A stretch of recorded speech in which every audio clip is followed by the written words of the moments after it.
in? I can let people in. Okay.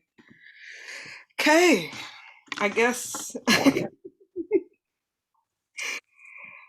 Hmm.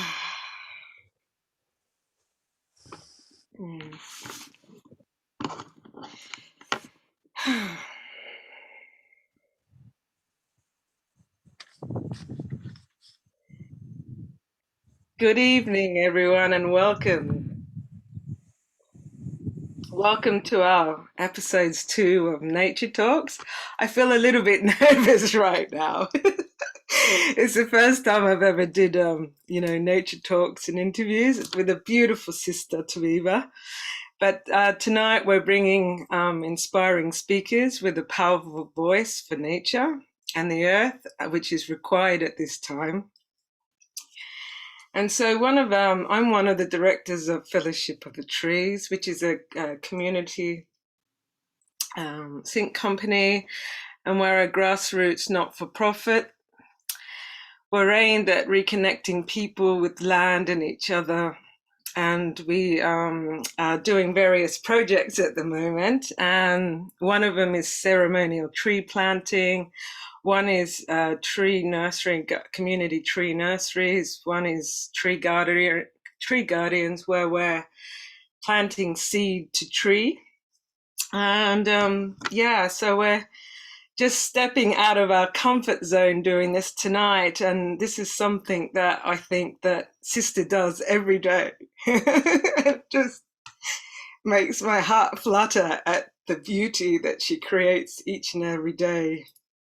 And it's really important to step out of our comfort zone to do something we really believe in and that we feel is really necessary for this time. And one of the things that I feel really quite strongly with, and is part of how I met Sister, is connecting to the Earth Mother and to planet Earth. And I met her through Priestess training in Wales. And it was, when I did the Priestess training with her, I was so inspired by her and all the contributions that she was sharing with me that she does, with ceremonial tree planting. She's an earth healer, environmental strategist. She's sacred activist. And these are just a few of the many things. And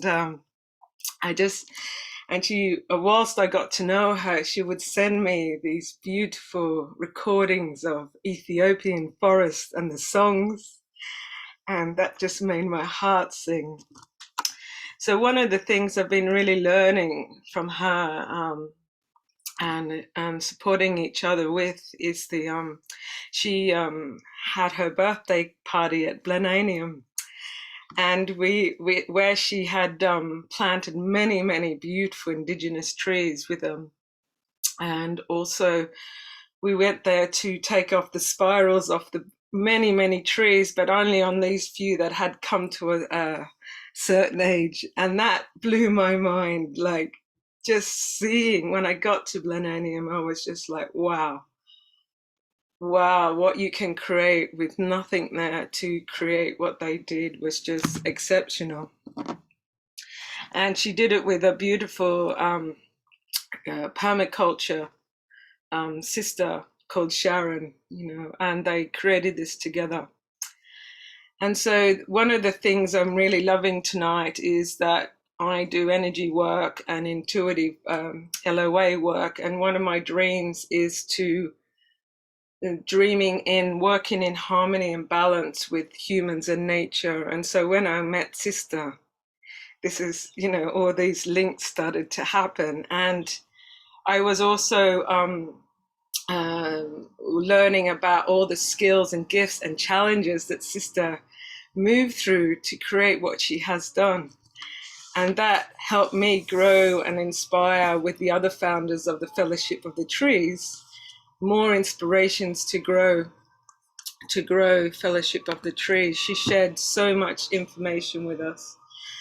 And so one of the things when I was at Blenheim in Wales, and just looking at the ingenuity of this, and the way they planned out the trees and grew the food, and how the land, the trees were working with the land and the waterways and the food and the fuel. It was just like there's so much to learn from them. And it just kept on inspiring me. And so one of the supportive roles that Sister has been nurturing, she will start to share those with you.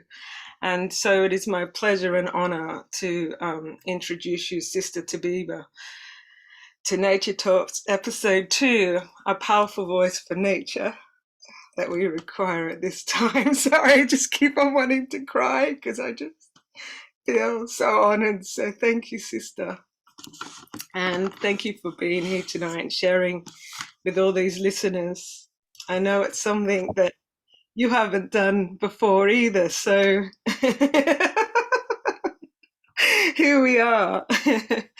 And so I'm going to go into our, would you like to say anything before I go into the first question, Sister? Well, I would say greetings of love and light and peace and darkness, and the bemoorings of full moon. Yeah, it's an auspicious occasion to have this talk with the full moon.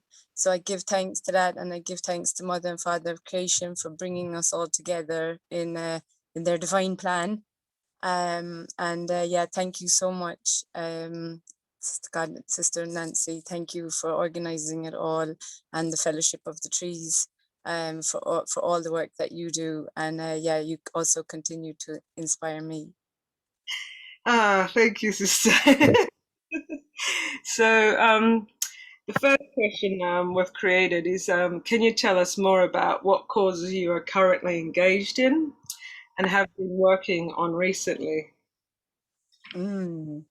Well, COVID actually shut us down in Kenya unexpectedly. Lived for over the last 20 years in Ethiopia, and never thought about living anywhere else. And so it just happened that last year we were actually on a small island off the northern coast of Kenya, just below Somalia. And yeah, one of my children had a cough, so it was just no way we could travel. And after being here for 7 months shut down, I realized that actually this is where Mother and Father really want me to work at this time. So here on Lamu Island, we have basically started to regenerate a dump site. So at the back of Shella village, there was a dump site. The whole of Lamu is sand. So sand has this ability to totally cover dump sites. So you don't know how deep they go, which is something we're discovering now. I will show a quick video so that you can have a look at what kind of a situation it is. And so we're doing permaculture. We've run our first permaculture design course and taught, many people locally and from other parts of Kenya. And so we're doing a permaculture fruit forest, planting many different types of tropical fruit trees, and also, very focused on increasing diversity. So also part of the Kenyan Rastafarian movement, they've been very, very careful for the last 20 years to conserve the landrace, the heirloom seeds. So give thanks, they've been brothers of mine for a long time. So they've brought many of the old seeds to the island. So we're now planting to multiply so that we can begin to share out, because Kenya has a very difficult seed laws. It's quite extreme. And so that's one of the things. So waste management is another. So whatever we take out of the dump, we're going to try to recycle it. Part of it is also the community organizations. So I really feel that at this time in particular, that it's collectively that we will find the ability to be able to hold on to our natural health. And so we're just starting a CBO, which is a community-based organization called Collective Security. And so Collective Security already has a teen group called Teens for Change. And then we have Mums for Change too, which is it's a women's empowerment group. And then we also have the plant and the seed sovereignty side of that community organization. And we have natural health and herbs. We have a manhood group also, and we have sport and wellness, and we have music and art. And so that's all going on simultaneously, although we are looking, to make a funding application to build a community hall to house the whole thing. So we show a little video of that anyway. Yeah. So that's really what we're doing in Lamu at this time. So here we have the back of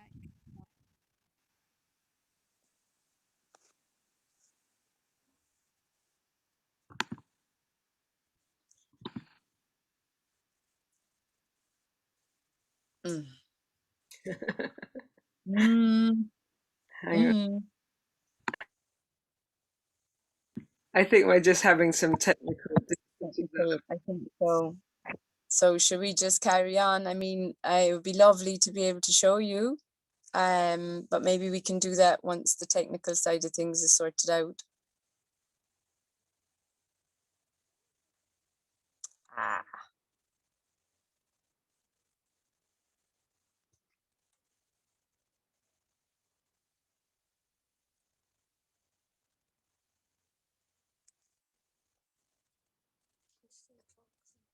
Yeah. of the village that we live in. That's the way to the village. And so just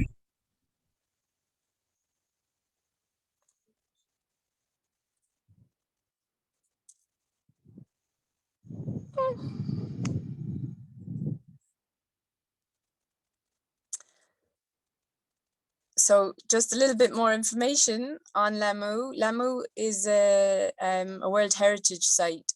It has no roads and it has no cars. at the back, you'll see that everyone just. So here we have the back of the village that we live in. That's the way to the village. And so just at the back, you'll see that everyone just comes and dumps all their rubbish straight out the back of the village. So this was the rubbish dump. We have been pulling rubbish out of here for 3 months now. This was full of rubbish. We've now, every time we dig a hole for a tree, we end up pulling huge amounts of rubbish out of this dip. I don't know if you can see here. That is how deep the rubbish goes. So we've obviously had to spend a lot of time cleaning. There was an old well on the land which we just cleaned and covered. This is some of the rubbish that's come out. This is how we do it. Sieve the sand and take out every piece, or not every piece, but as much as we can by hand. And then we're just beginning to start planting. So here we have banana circles, just gone in last week. Passion fruit, growing up the neem self-seed here. And so we have avocado and papaya and arrowroot and ginger and lemon over there and another avocado, and then on every post we have papaya ready to grow up over the wire. It's a big problem with goats and donkeys, so we had to put the barbed wire up to keep out the animals. And then here we've done dune conservation because it's all sand here, and so we've had to hold up the dunes. And so we have banana circles. We have here going in, we have corn, which is the indigenous corn, the red and the purple corn. Again, it's slightly sloped, so we're really looking at conserving, because otherwise the sand just comes down on top of everything all the time. And so here we have rows and rows of fruit trees, small little babies. So we have the soursop, and we have guava, and we have the sweet sop, and we have moringa, and we have lemons and oranges and indigenous greens and saba.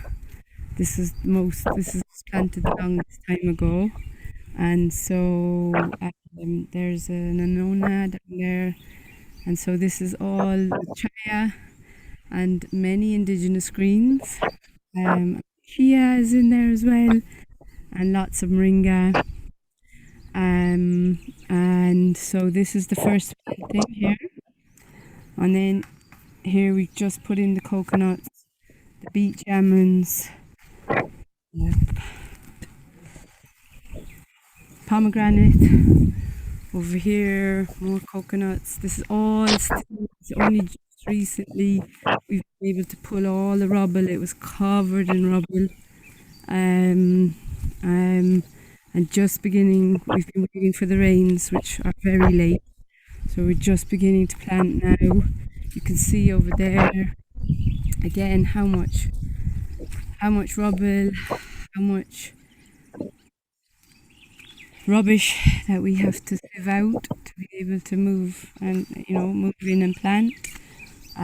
That's a solar dryer which we just covered. So again, here we have a lot of erosion. So just putting the plants in to be able to hold the ground. Over there you'll see the piles of rubble that was just scattered all over. Here we have store and Shamba manager's house, and here we have what holds up the water tank, and underneath it's a mushroom house, and here we have compost toilets for men and showers for men, and then compost toilets for women and showers for women. Over there we will have a playground for the teenagers and for children, and hopefully if we get funding we will have a multi-purpose community hall here for the CBO and all of the different user groups for the CBO. And so this is what we're doing here in Lamu Island in Kenya. That's another solar dryer going up. And so yes, all the way along there, every fence has got indigenous fruit trees along it, as well as passion fruit to cover the wire. We have a great indigenous fruit tree which is like a crab apple, but it has spikes on it, so it makes a good live fence. And so over here, these are all rubbish that we've collected from the dumps, and we turn them into pots. And some of the metal that we've taken out, and then over here we're just sorting. There's so much rubbish and it's all mixed up, so to be able to recycle it and reuse it, we have to sort it all out. which is what's happening over here at the moment. So we have our brothers here that are going through everything. This is what comes out of the ground. And then, yeah, like we have to put roots with roots and plastic with plastic and soft plastic in one place and hard plastic in another and metal in another, and it goes on and on. And so this is all that we've already taken out, and we're only just beginning. And then here we collect all of the garden waste from the village and turn it into mulch. So that's part of what we do here. Give thanks and praise.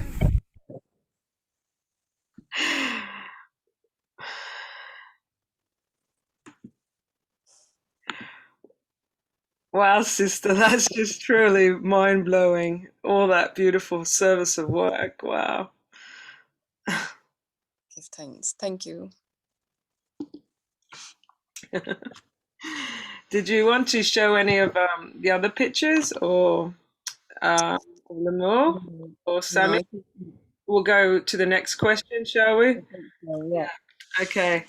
Oh, okay. Is that okay? I see these pictures. That's okay. Bringing in because some of the plant, like, so it's an island, and so we grow a lot of the trees from seed, but we also went to the mainland. I think you can see a picture of the boat with all the trees in it, to bring in the more diversity from the mainland. And I think you'll see some of the baby trees in the other pictures. It looks really small on my screen, but I think you see that as well. yeah, beautiful. Yeah, wow. So much. So it's amazing how you coordinate all this.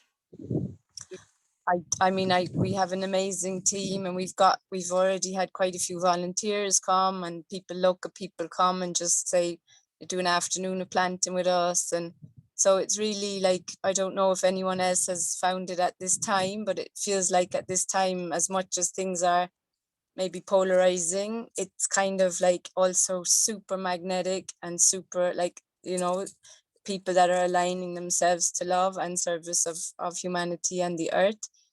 I really feel like everyone is coming together. Yes, thank you, thank you, thank you. And so my the second question would be, where did your love for trees and tree planting begin? Well, I grew up in the south of Ireland, and so we actually had a market garden, and so I grew up, like, my chores were like looking after plants, planting, picking fruit, bagging fruit, so yeah, I kind of there wasn't a day that I wasn't part of, or that plants weren't part of my life. In Cork, by the way. I just saw the message. And so yeah, that kind of, it's set inside me. And then, like most Irish people of my generation, we left as soon as we left school. So I went to London at 17, and actually by 18 I started my own Green Fingers gardening company. It was at the time of when all of the yuppies were moving into Notting Hill Gate and Ladbroke Grove.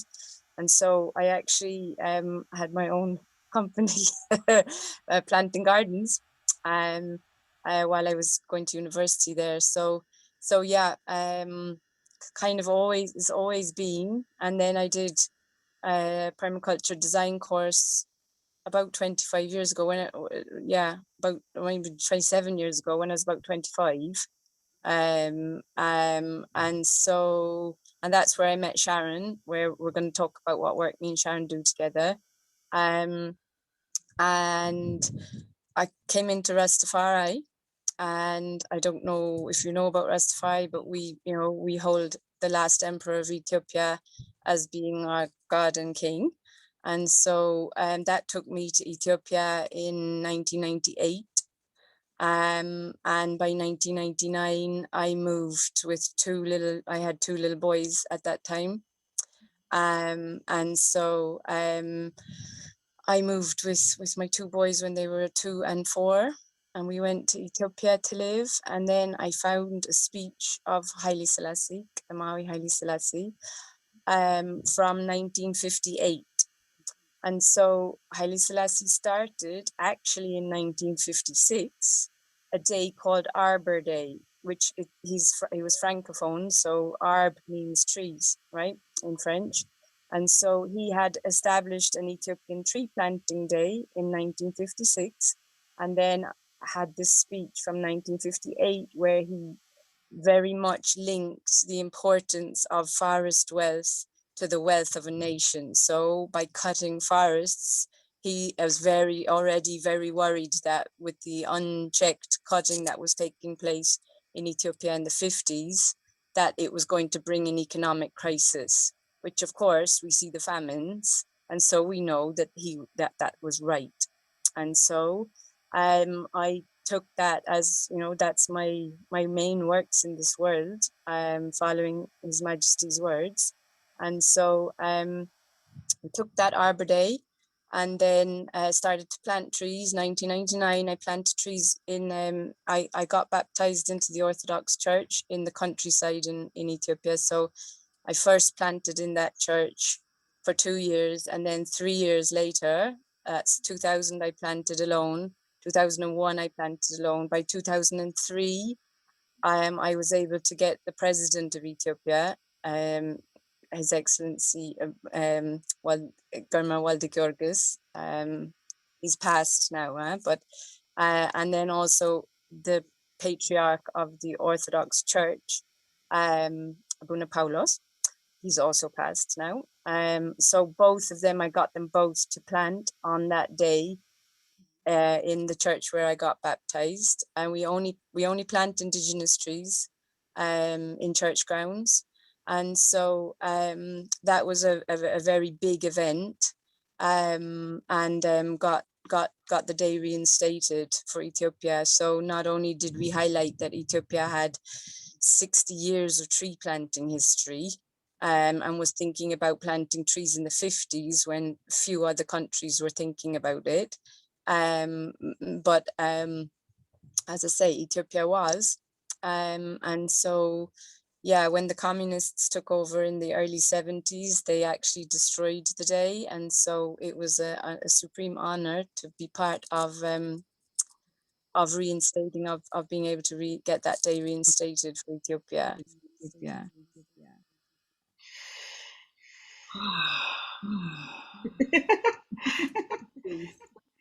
And did you want to put a video on of that that second video? I mean, I should probably explain that, like, Ethiopia has very little trees left now.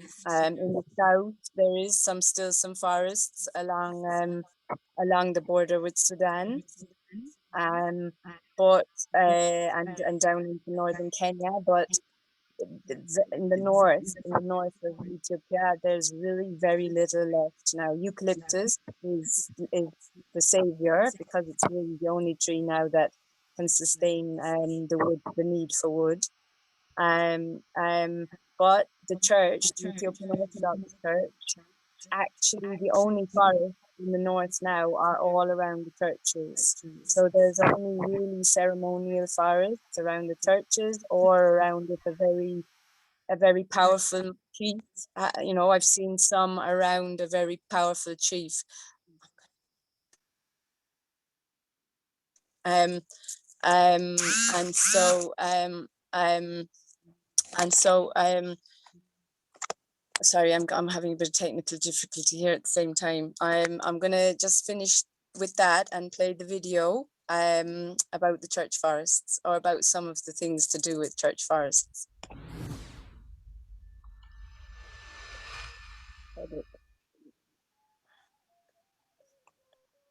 Mount Sukwala, a church forest. Both monks and nuns live separately but side by side. They have a deep, deep love and understanding of the natural world and its importance. There's a crater lake on the top of Mount Squala Mountain. So the whole lake itself is deemed as holy water. The rims of the crater that flow down into the lake are forested with the ancient remnants of a mystical forest. But most of the forest has been removed, and even now as we speak, charcoal is being made from the remaining trees. It's a deeply mystical place in and of itself. It's shrouded in cloud, it's cold, and then has this ancient trees form part of the spiritual refuge. Being part of the reforestation of this truly amazing space was really one of the greatest honors of my life. I've had many adventures on the way up. The first experience was always mystical. I really was shown that no matter how much kind of effort you put into getting somewhere or doing something, it's really God himself who allows it, and he just wanted to show me that it wasn't anything I couldn't push to get there. I had to be allowed to enter, and that was much more what it felt like over the years of working with them. Again, deeply humble, deeply spiritual, and deeply called beings who live their lives up there in a way that hasn't changed over centuries and centuries and centuries. They have a true love for the forest and for the mysteries that it holds. It's been many years since I've been there now, but I would love to return to see the forest, to see how many of the trees have managed to survive, and to hear the stories from the Gadam.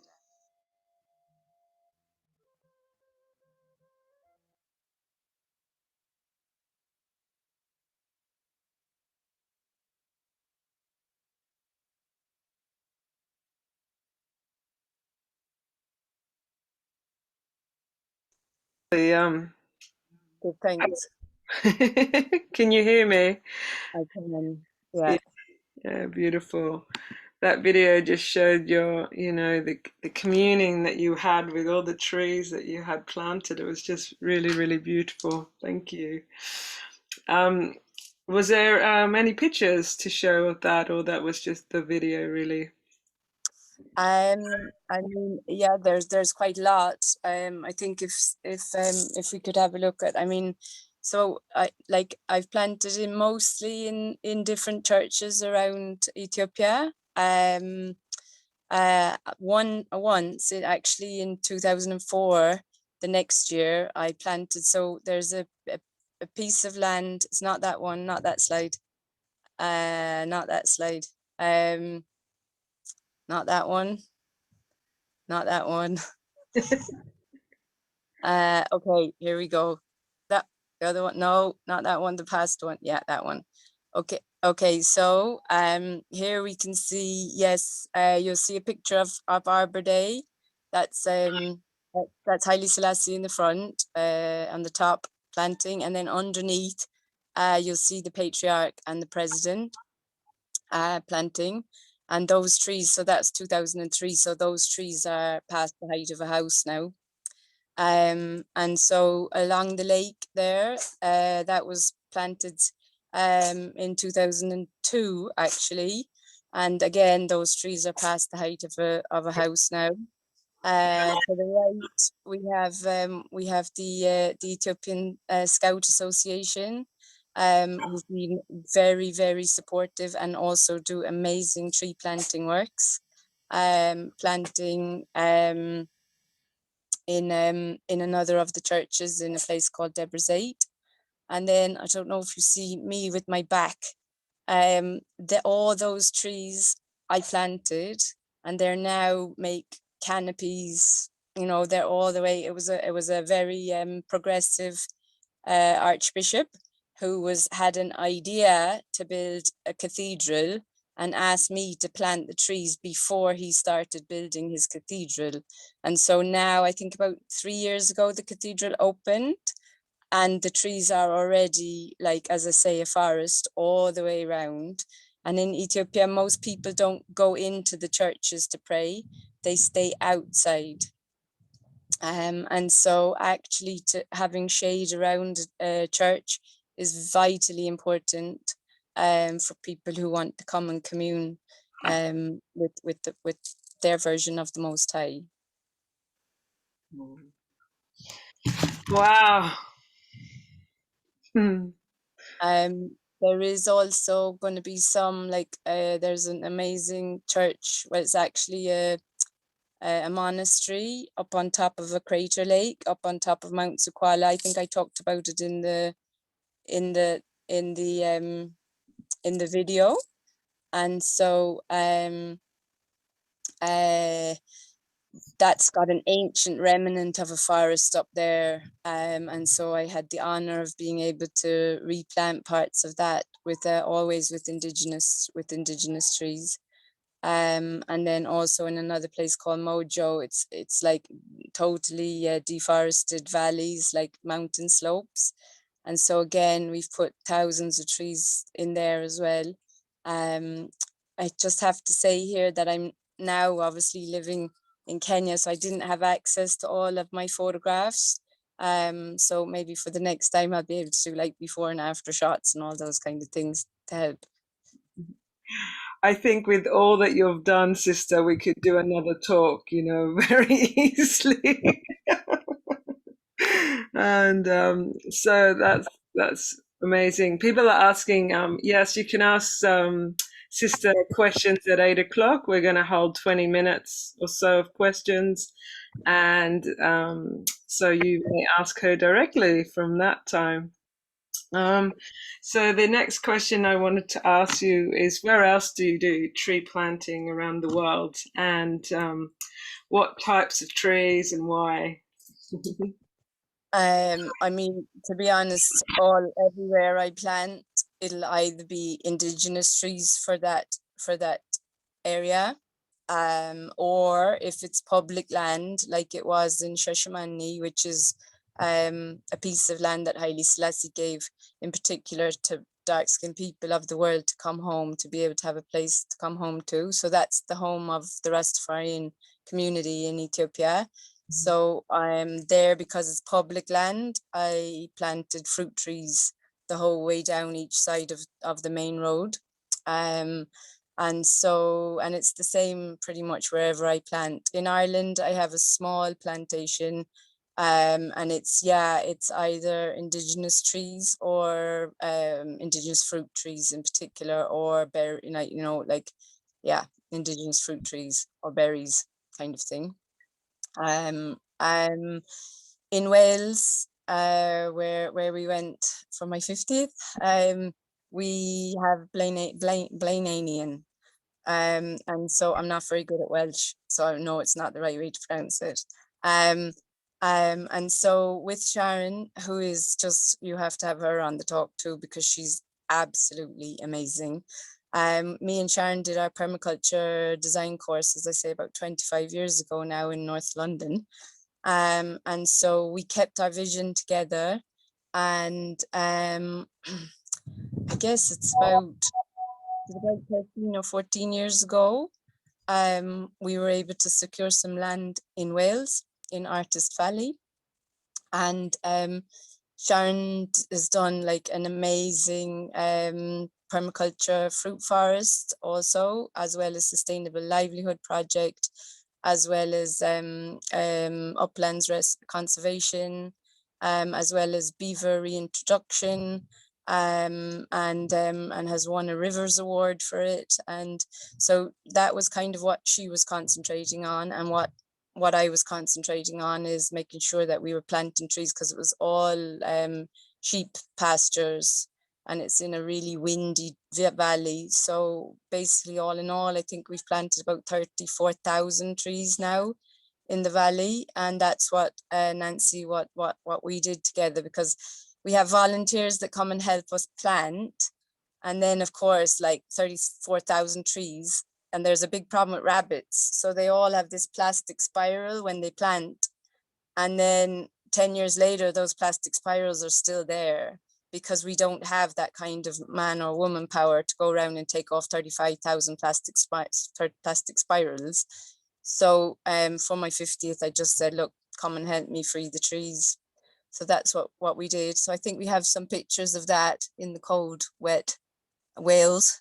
So like, I don't know if you see those big white plastic like bags, they're filled with spirals. And there you see Sharon in her market garden. She's got field scale agriculture now. And you see us all. I see you, Nancy, there as well. And it's really difficult to see, but we, as I say, most of those trees are between 10 and 12 years old now. It's a very windy valley, so they don't grow that quickly. It's quite an extreme situation, but they're there and they are growing. Oh, okay. And then Kenya. I've actually been working in Kenya for the last 5 years, even though living in Ethiopia. And so in Western Kenya, here, this beautiful green space, there is a tiny remnant of a forest that used to come from the east coast of the west coast of Africa all the way across to the east coast. So that's called Kakamega Forest. And I started working in Kakamega Forest, as I say, yeah, about 5 or 6 years ago. So there was a project called Forest Again, which was a carbon trading project that actually had stalled. And so together with the community and with our carbon trading partners, Eco2Librium, we were able to restart that project. And so Kakamega Forest is divided into two. So we have two pilot projects in both sides. Unfortunately, due to COVID and the pressures of COVID, which we'll go into probably a bit later on, both those projects have had to be stalled at this point. But we're just waiting for confirmation from Kenya Forest Services and Kenya Wildlife Services about how we're going to proceed. Oh, okay, here we are. Right, in the picture I'm planting, we did a medicine block. So we've, you know, really focused on the indigenous medicine trees because of course they do have a commercial value. And so for community work, it's really important to look at commercial value because everyone has to have a benefit. And then early on, I think, yeah, it's about 5 or 6 years ago, I planted a race, okay, because what brought me, when I first went to Kakamega Forest, I took some time to go and look in their nursery site, and I was thinking, yes, I'm going to learn all these new indigenous trees because Ethiopia's highlands and Kakamega is subtropical. And when I went and looked, instead of all these amazing indigenous trees, the nursery sites were filled with thousands and thousands and thousands of eucalyptus seedlings and Scots pine seedlings. And so I was like, I started to get kind of upset and angry, I'm afraid. And so I ended up working with Kenya Forest Services on that. And I wanted to show everyone that actually pioneer indigenous trees can compete with Scots pine and eucalyptus for their ability to grow fast, tall and straight, because that's why people are growing the exotics as a cash crop. So I planted the race, which is all the pictures on the right hand side. And yes, there are several species that can easily compete, and the race goes on because they just get bigger and bigger every year. If at first it looked like eucalyptus was going to win, and then it just took another couple of extra years for the indigenous ones to just go. This is also bringing in diversity. So the really valuable trees from the forest have mostly all been cut down by the colonialists. And so we were able to, we have another Rastafarian brother in Uganda who's also very passionate. So he was able to identify a lot of those rare trees and bring them across the border for us. So we've been able to give presents to Kenya Forest Services to replant them, and then our carbon trading partner also has replanted them. And so this is some of our nursery site there in Kakamega waiting to go in the ground. Beautiful. And wow. Yeah, that's Ireland. The other one is Ireland. That's just some of the fruit, that's already 2 years ago, but I mean, it's just abundant fruit comes out of that.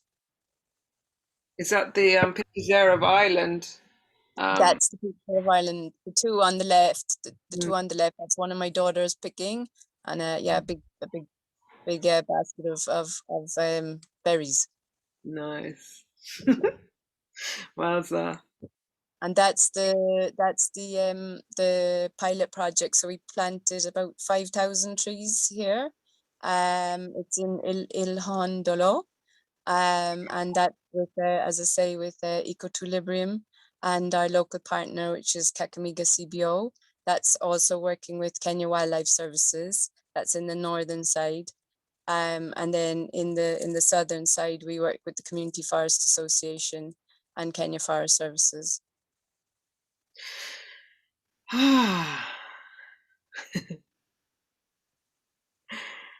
Just truly, truly inspirational.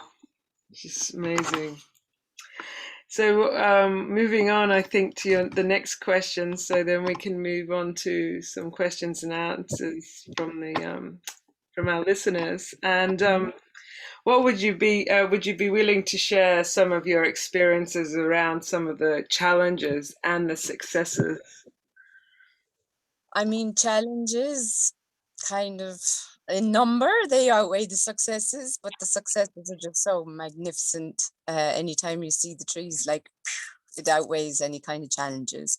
So, but the challenges have been anything from like having like 1,000 seedlings in the back of my pickup and having my wheel come off in in the middle of the highway, far in the middle of Ethiopia. To there's always challenges between grazers. That's for sure. The animals are big, which is why we had to do the barbed wire here, because the goats will just push their way through anything if they can. There's definitely a competition that goes on between cows and like the degraded parklands that we are replanting in the forest. They're all parkland. They're all like, part of the national parks, but farmers have kind of encroached in on them, which is why all of the trees have been cut down. And so, like there's always that kind of that kind of interaction between the grazing, to find grass for grazing, and baby trees. Corruption is a really big one, and in Ethiopia that's kind of been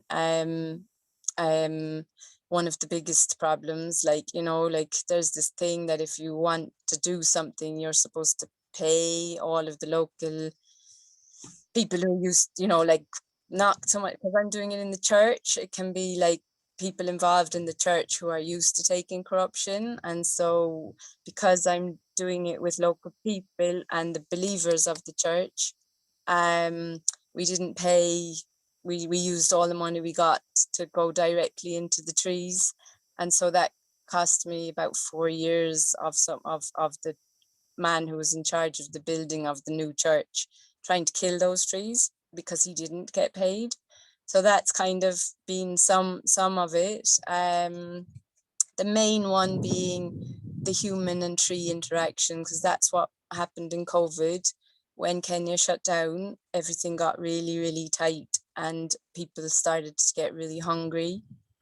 And so we had 2 local guards who were guarding the seedlings to stop the cows from eating them. And so some local people, not all, but I think there's 2 families in particular, would leave their cows in the degraded land where we had the seedlings, and then they would go into the forest to cut charcoal. And so that kind of ended up with Kenya Wildlife Service having to intervene, and then it become a situation of, well, what's more important? Is it more important for humans to eat, or is it more important to save trees from being cut for charcoal? And that is where we're stuck at the moment, because it's not just the trees, it's the elephants, it's all the wildlife. It's a problem all over, is that when people get hungry, you know, what do you do? I can't answer that question, because I don't, if I was hungry and my children were hungry, I don't know, you know, but it's something that I'm very, very sure that for natural resources to be conserved in this world, the local communities have to have a benefit to keep that natural resource in place. And that's one of the keys anywhere, I believe, that there has to be somehow in a balance between wildlife, you know, and humans, and trees and humans.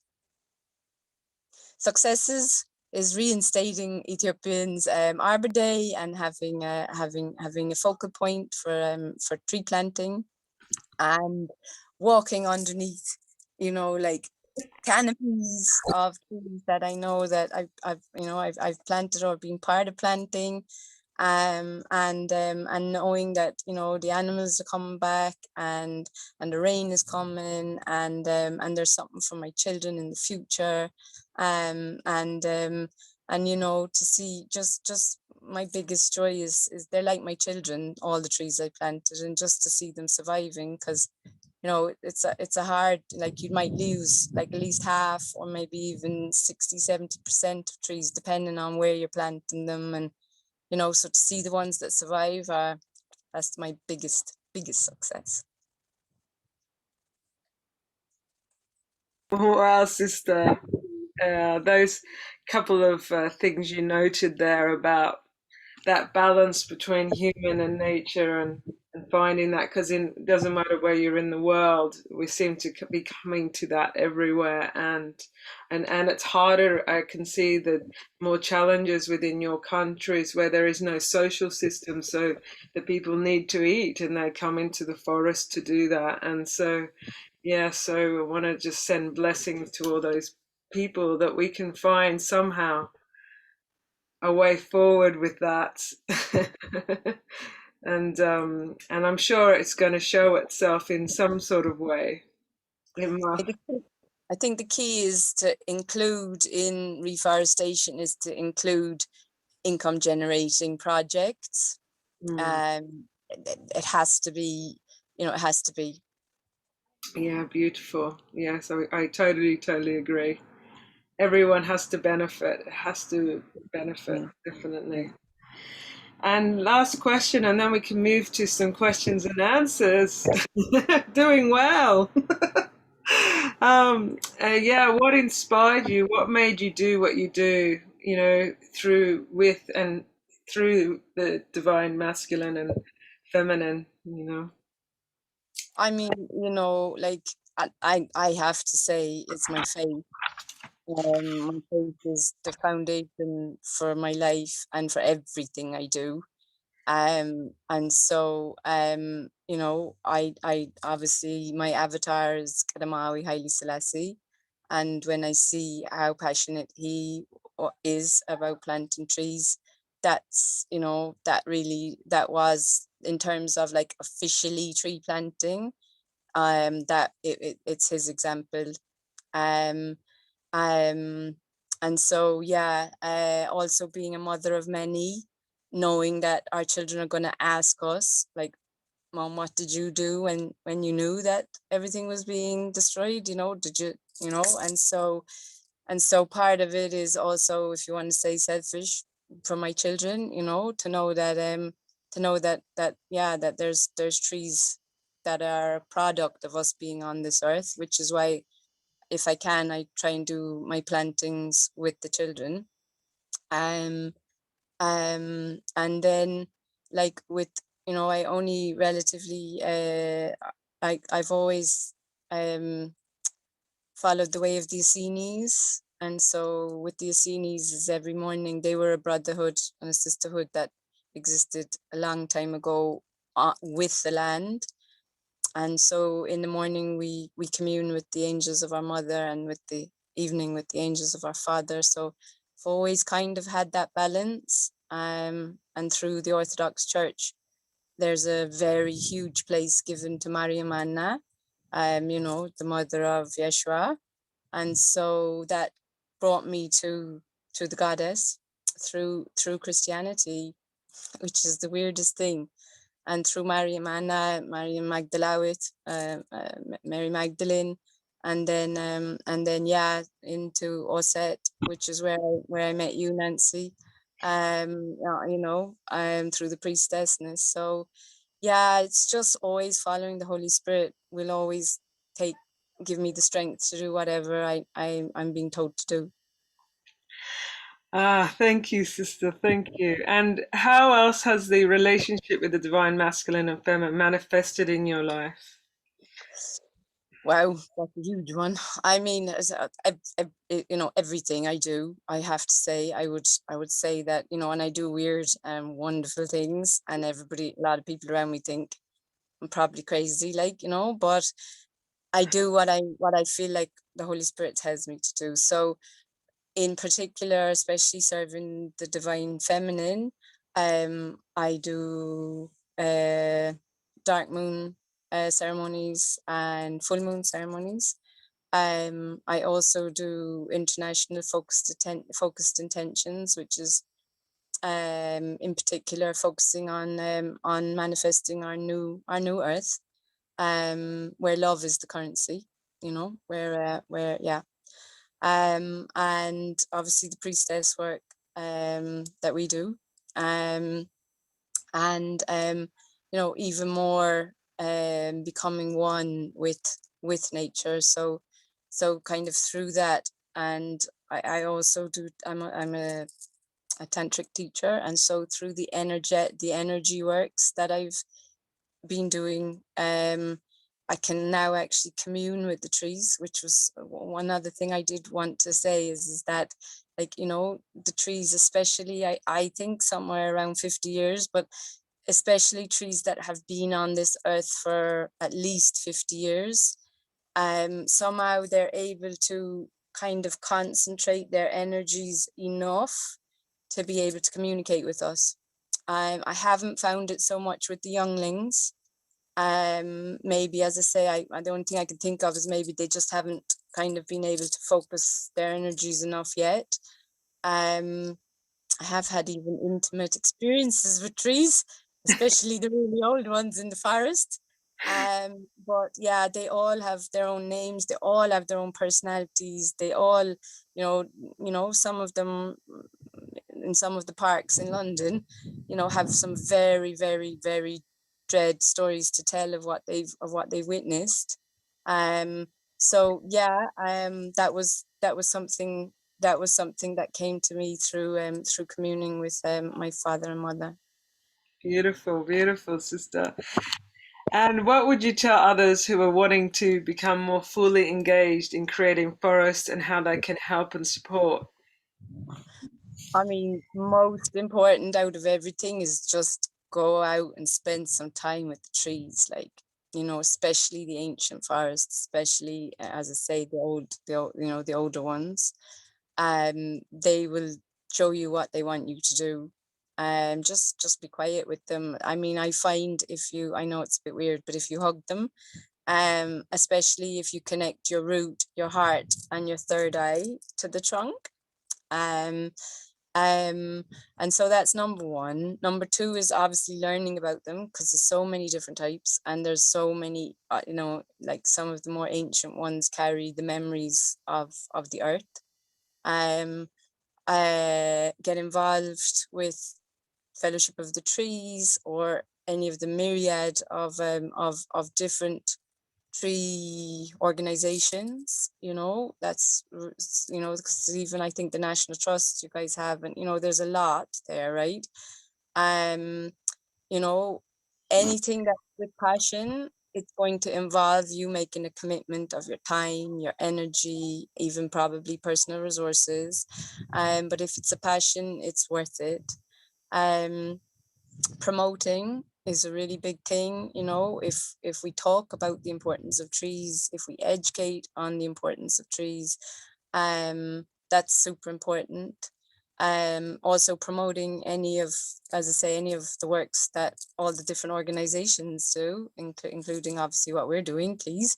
And then in terms of, for us, like here, I mean, like, you know, we run on volunteers, so especially skilled volunteers, it's just amazing.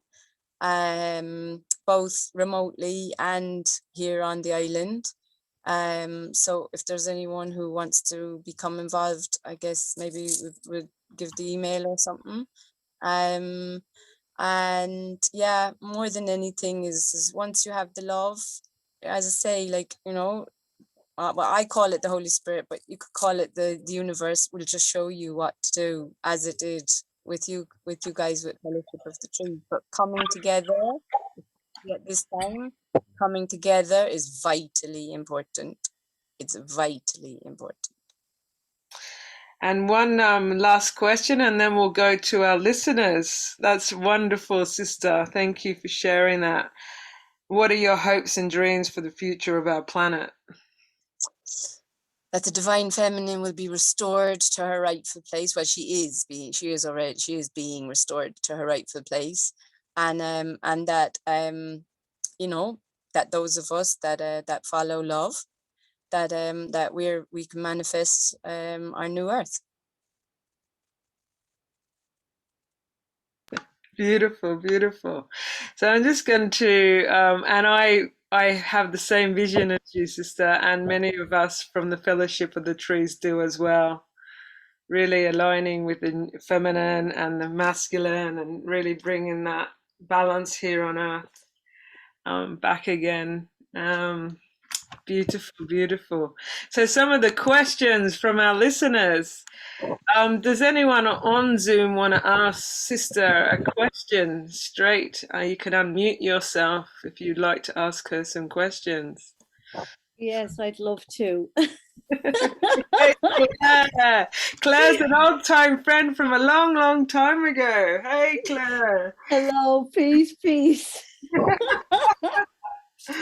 Lovely that you're doing this work, Nancy. Really, really beautiful. Thank you for doing this. Hi there, sister. Peace to you. Peace to you. My question, my thoughts really, I guess, I just see some very interesting parallels. I'm also working in Amidst the Trees in Yorkshire, taking people sometimes with severe mental health issues in for a sense of relationship building with the modern human world. And I'm from Dublin, and I've lived in Jamaica, and I've been connected to the Rastafarian movement as well.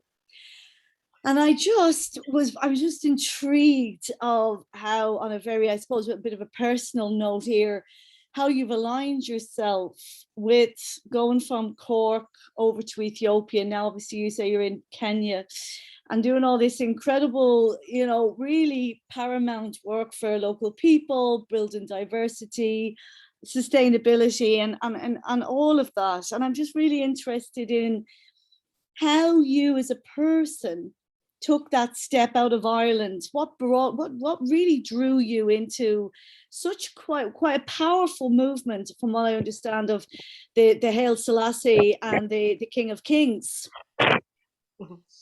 Is that an okay question to ask?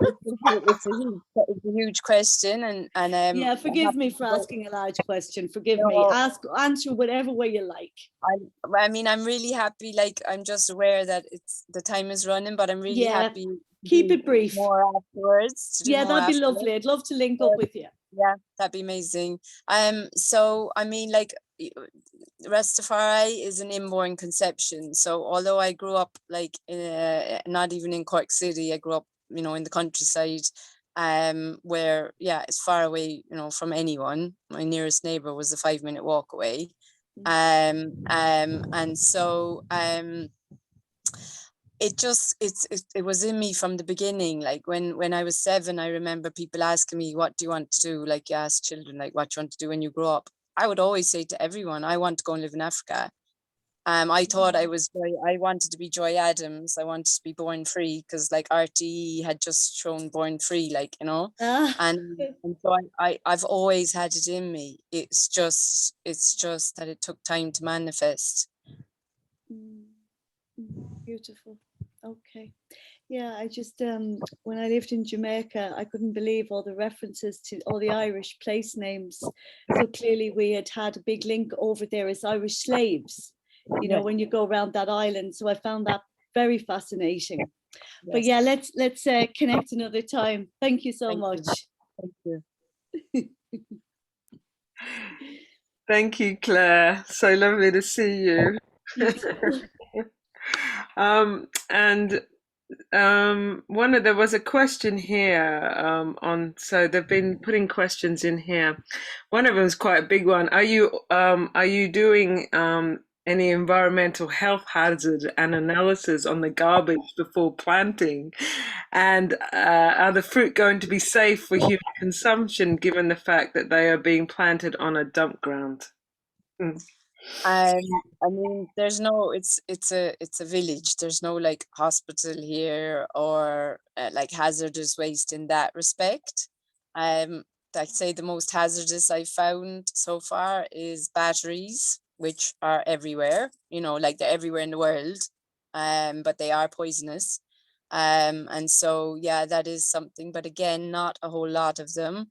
And the next probably hazardous thing was nappies. But like these are tiny fruit trees. They're going to be taking years before they give fruit. Again, to be honest, compared to the Monsanto like whatever organophosphates that go into all of our food, always, I think it's pretty minuscule. Yeah, that's a whole massive conversation in itself, isn't it? Chemicals and food growing. Yeah. So let's see some of the other questions. Are you still doing permaculture design courses, and what do they involve? Yes, we are. And actually there's an interesting development on that, because there's something called the Conservation Collective, and they've just highlighted Lamu as their next island to move into. So they have they've approached us and said that if we run permaculture design courses, they will sponsor the places so that local farmers can come and learn with us. So that's going to be a very important part of the works that we do, is running regular permaculture design courses. So, I mean, the one that we did is based on Bill Mollison's, you know, his permaculture design principles. We are very interested in doing a more focused version for this particular situation, because where the village where we are is a very, very traditional Muslim village. And so, for instance, when it comes to recycling human waste, it's a really big taboo. And so we might not decide to put so much focus on that part of permaculture. We might decide to put more focus on dune rehabilitation, or biochar is a really big thing for working with the sand. And so, yeah, we're now, the next one we do will be much more focused, because obviously, you know, traditionally permaculture would have been quite based in, you know, Australia, and so it can't just be transported and you know, and used in every situation. It might need to be modified a little. Yes, I learned permaculture 25 years in Mount Orning from the Australian teacher there, and that was you know, I had my first little garden when I did my environmental science degree. So I understand when you say, because the different lands require, you got different soils, different climates. So thank you, sister. These two questions are very focused it's obviously someone that knows what you've been doing. So this one's more about, is there problems with the coconut palms and date palms resolved? And are they still being attacked by weevils? Okay, no, that's not here. That's in Egypt. I forgot to mention that one. So we did start. So yeah, I did. So there's something called the red palm weevil, and the red palm weevil came from Asia and is now pretty much everywhere. And so in Luxor, which I do also work in Luxor, but I haven't started tree planting there yet. I did start a protected palms organization, because I realized that all the palms were dying and Egypt doesn't have much other trees that will grow. And they depend on the date palm, like they depend on it. And so yeah, no, I mean, it's resolved is a big word. Yes, there is now organic solutions to it, because basically up until about 2 years ago, I wouldn't have recommended anyone to eat dates, because if you know what goes into making sure those dates are that the fruits are produced, you wouldn't want to be eating them, because of what they have to do to kill the red palm weevil. But the people that I work with in Luxor have now produced an organic solution, and so there are organic dates available. But yeah, it is a big problem. And now I actually a couple of weeks ago just got a message from someone I work with here that they have found them in Nairobi, and yes, they do attack the coconuts. And if you see this roof here, all the roofs here are made from coconut leaves. And so it's not just the coconut plants, as you would be talking about everybody's houses at that point too. So it's quite a big threat. But I'm trying to see if we can import the organic solutions from Luxor to here, and work with the Ministry of Agriculture, who are super slow here. I mean, I rang them already and they're like, oh yeah, we're researching it. And I'm like, well, why do we need to research it when it's already all over the world? Because I brought the Spanish solutions to Luxor. And so like, it's a huge thing in this world. Wow, okay. Wow, in Luxor as well. I think you've got multiple U's. The goddess of many arms.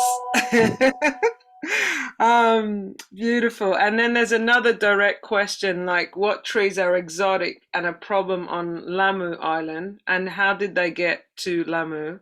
And are the locals knowledgeable about these trees? I mean, like the really big weed, if you want to say, is actually the Indian neem, Mm. which in terms of weed, it's brilliant, because it has multiple uses and it can grow in the most difficult of situations. And it can be used for charcoal. It provides most of the charcoal for the island, but it grows everywhere. It's obviously highly medicinal. It's also wood timber, and so yeah, like we actually, I mean, we take it out from one place and then put it into another place because it'll work as windbreaks for now, and then we can always cut it down later on when the fruit trees come in. So that would be the biggest kind of invasive species on the island. The Casarinos are valued but planted, but I don't see them taking over like the Neems do. Mm. Wow, so much to learn. You must have learned so much through planting all these and understanding what works and what doesn't work with all the I mean, I'm just trying to learn it now. I mean, I've never grown coconuts. Like Ethiopia doesn't have coconuts, so it's like, most of these trees now, because this is hot. This is like Caribbean hot, and so it's not like that in Ethiopia. Ethiopia's highlands, Mm. and so yeah, I'm loving learning, but yeah, I'm loving learning. And here we got another question. Is your project open to your local communities, and how can people volunteer? I mean, yes, it's open. As I say, we have volunteers that come we locally, and we also have like people who just walk past and have to come in and stop and say, like, because it was a dump site, right? And so now they see it beginning to be greened. Everyone's like, oh my God, you're doing such an amazing work. I just have to come and say, and then obviously we're doing this CBO. And so that I hope to be able to do the rest of the registration next week. So we already have a teens group. So everywhere I go with at least 15 teenagers. And so I think we kind of got a bit of a name for ourselves now as being, yeah, the future of the village. Amazing that you're also working with teens to do this with the community. That's just really powerful for the teens, and then very supportive to them as well to learn. I mean, everyone was out of school, right? They had a whole year last year of no school, so it was like, you know, you have to, like, Yeah. COVID has really affected it, well, everywhere. Yeah. Uh, Amazing. And so, wow, they were out of school for a whole year. I guess the schools here were 3-4 months and then back, and then for a month or two. Then yeah, so similar, but it would have been different out there because giving them something to do. Amazing. There's another question. Are you still doing work with Kenya Forestry Service to regenerate the mangroves? Yes, I mean, you know, we do planting with them. They had asked us to, what they would really like is drones and cameras, because the mangroves are I mean, like, when you go tree planting with the mangroves, you go in a boat and you get out and you step into like water, and you just, you know, the mangrove seed is long. Well, there's several of them, but one in particular is long, thin, like an arrow, like a stick, and you just stick it in the ground. There's no digging, there's no, you know, and you have to climb through all the existing ones to find the holes. And it's a very different experience of tree planting, but it's vast and it's really difficult for them to control, because the most of the ways of building involve mangroves. And so they are looking for funding to do, well, not just, they don't want funding, they want the actual machines, they want the drones, and they want to put up cameras. So we are working with them, but to be honest, they're just so slow, like, you know, but we are working with them. Beautiful. If anyone would like to support, Sisters Cause, we've got on our chat, if you want to give any donations. And they've also we'll put up emails here, and or their Instagram, Earth Love, if you'd like to contact them. And for any questions or supporting them, please do. And there's also the donation project for Ethiopian Tree Project. So please help share that around where you can. I'm sure they would be very grateful for that. And I just I don't think there's any more questions. There was one question here, but I think we're running. It was less of a question and more of a let me see. Let me just see where that is. So I'm just scrolling down. Oh, how do you decide where to plant next?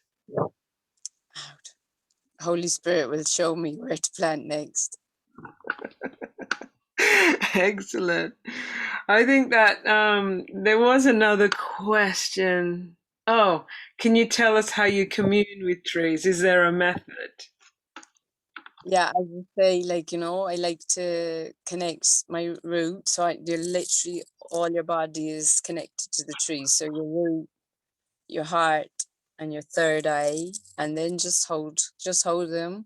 I mean, I do one of my tantric breaths, which helps also, but it's not necessary. You really just calm your mind, just, you know, do your deep breathing, and really focus and ask the tree to let you into its energy. And you know, I mean, even before you get, you know, before you get to hugging it, it's good to ask in the first place, like, do you mind if I come and hug you, like with a human? And then just be really quiet, and you'll get a sense, like you'll get a sense. You'll get some, you know, sometimes they'll give me pictures, sometimes they just give me a feeling, sometimes they give me a thought. Often I just start with, you know, do you want to tell me your name? And then I ask them, show me what you want me to see. Like, so sometimes they'll show me past things that they've seen, that's kind of embedded. Like, obviously, as I say, you know, certain of them have been used for hangings and things like that, which is very traumatic for them. And then, you know, other ones are particularly frisky. You know, I mean, like, yeah, they'll yeah. Yeah. Wow, thank you, sister. So, on that note of tuning into the trees, we'd like to finish this beautiful talk. So, thank you for all our listeners for coming on to this beautiful nature talk with Sister Tibebwa. It's been such a pleasure to have you all here. And if you have any questions on, because we're on live on Facebook, just put your questions there and we can get them answered for you as well. And again, for any donations or support, the links are here on the side. We can also put them on the Facebook Live as well, because people will be watching that later on. And so, just to with the send off, really, beautiful sister's going to take us into a connection meditation with the trees. Okay. So I would ask everyone just to take a few moments and close your eyes. Take a deep breath in through your nose and out through your mouth. And again, a deep breath in and out. And then just feel your connection to the earth. Feel where your body connects with whatever you're sitting on or lying on. And breathe down into that place.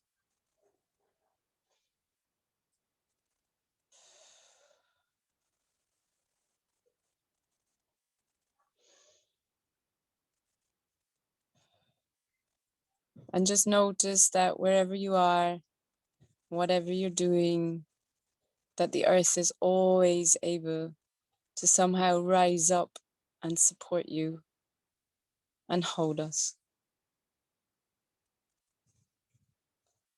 And now bringing your focus to your root,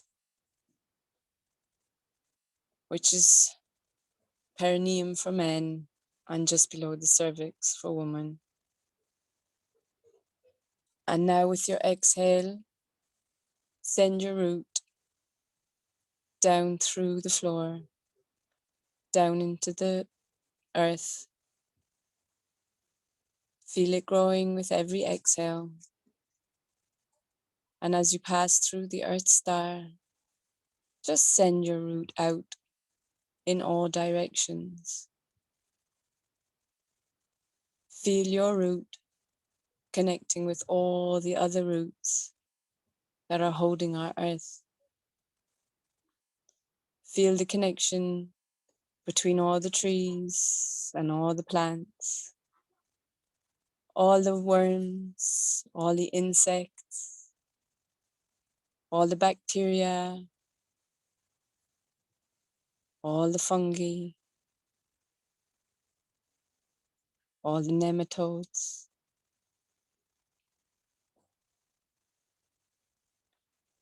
Feel the connection with all the animals, all the humans, all the birds, all the fish,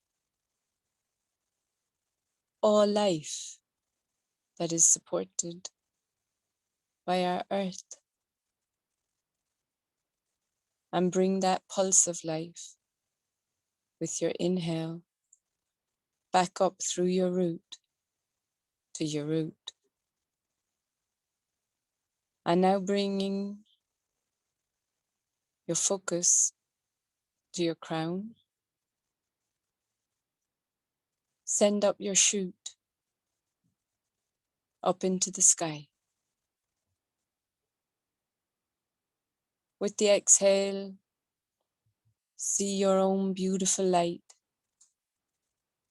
shooting up into the ether and send it out in all directions. And see your light connecting with all the other dots of light that on this full moon are holding our earth in a blanket of love and healing and balance and peace.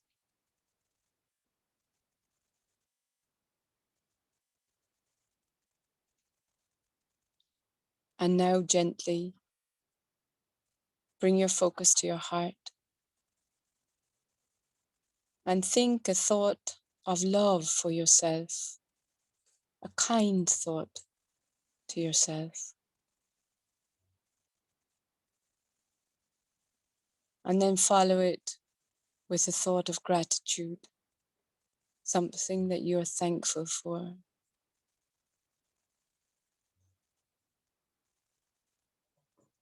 And then take this love and send it out through your body to the tips of your fingers, the tips of your toes, the ends of your hair. And then see it filling your aura. And then see it connecting with all those that are in our circle tonight. And as we join, we amplify. Feel the love growing. And then take that love and send it out through your homes, into your neighborhoods, into the states and the counties, out through the countries, through the continents, through the oceans, and connecting all over the world and holding it in love. Now bring your focus to your third eye. And in your mind's eye, in your third eye, see the forests of our world. See them healing. See them regenerating. See the seeds bursting and the saplings growing up. See the vines and the understory and the ground cover. See them all greening and growing, and the animals coming home and the birds finding roosts. And just take a few moments and hold that image in your third eye.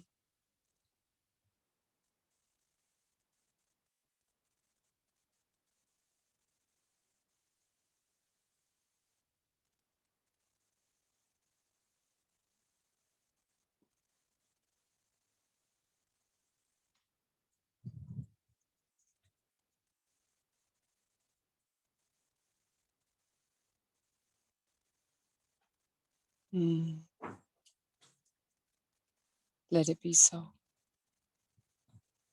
Now just take a few moments to feel what that world might feel like, where all our forests are allowed to regrow and are replanted, and are cared for and loved by all humans.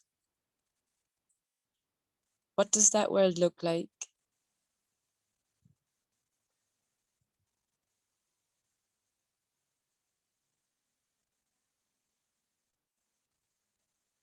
What does that world sound like?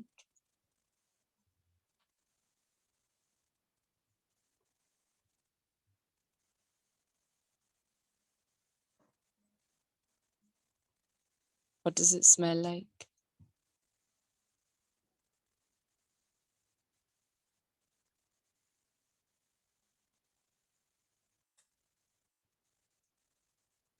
What does it taste like?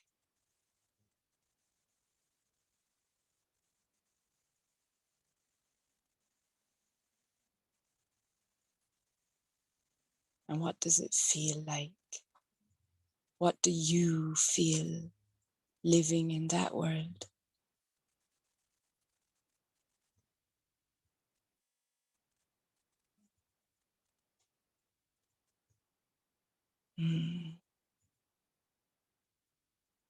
When we add the magnetic feeling to the electric focused intention, we get the irresistible attraction of the electromagnetic. So we know that we can step aside because it will be done. Give much thanks and praise. Just take a moment and bring your hands together, rubbing your palms together to create some energy. And just place them gently over your ears. Just feel how it feels to feel safe and held and protected in your own hands.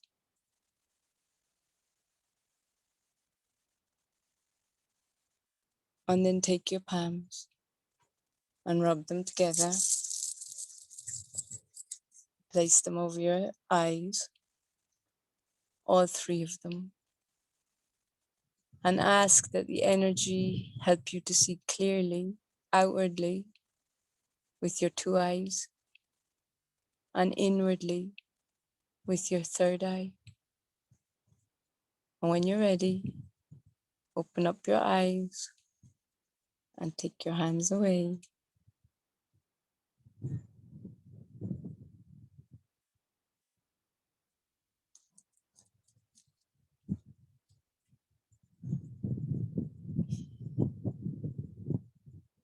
Give thanks and praise.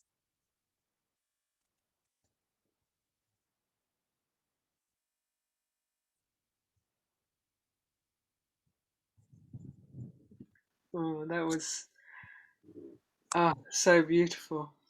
Thank you. Pleasure. Anyone else like to say anything?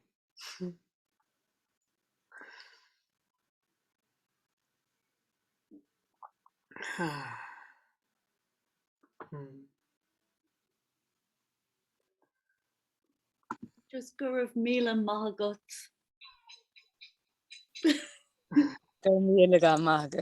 Alhamdulillah. Give thanks and praise. Everyone's saying beautiful and thank you. Thank you, sister. I can't say thank you enough for having you here tonight and sharing with Nature Talks on so many levels. And yeah, on so many levels. So if anyone who's here tonight would like to share the video out as well, I'm going to create a YouTube video for this as well, and we'll put it on our Facebook page, and I'll share it with anyone that wants to share it as well. And this will also support Sister Tibebwa's projects and Fellowship of the Trees. And yeah. Thank you. And thank you for asking me. It's the first time I've ever done anything like this. And so yeah, you're my virgin time. And so yeah, it really made me to have to kind of begin to put things together and pushed me to bring things together. Thank you. You're welcome. It was my first time to do this as well. And you saw in the beginning, I wanted to just cry because I was like, oh my. It was like, what? So thank you, thank you, thank you. And I'm so happy it helped you bring all what you do. I know what you do could be put over days and days and days. And putting it into an hour is over 30 something years or so, you know, is a big step. Thank you. And thank you to Slides too, to Tech as well. Yeah. System 7, which are my sons, they also support doing events and stuff as well.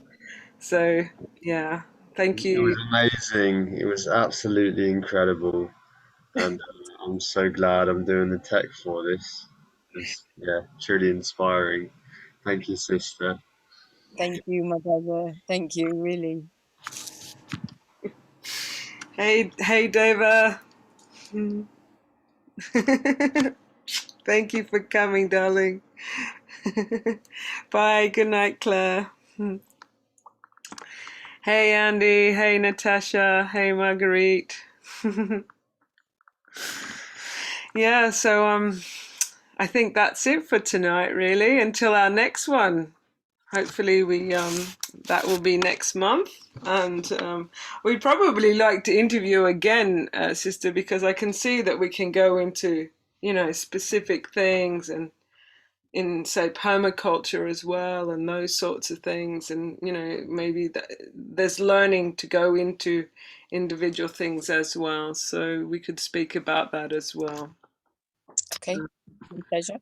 Yeah, definitely. So thank you everyone for coming on the call tonight and all the listeners on Facebook Live. Oh, Deva's written, I know who to invite. Thank you, Deva. Deva's another beautiful sister that I do divine feminine and masculine work with as well. We work together with spirit and it's very beautiful work. Oh, give thanks and praise. And you know, it just started raining, so the rains are late, so they should have been here a month and a half ago. And so it's actually, funnily enough, just started raining. So give thanks and praise. And it gave you the time to do the interview. Exactly the right time, like, exactly. Because if it had started raining, I can't be here. It comes underneath. Yeah. Yeah. Yeah. Mm. Perfect. Yeah, so I think really, is there anyone that would like to say anything?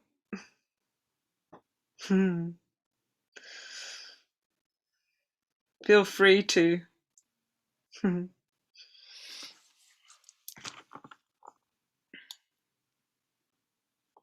Oh, Sam is saying we can stop the recording and the live screen, live stream.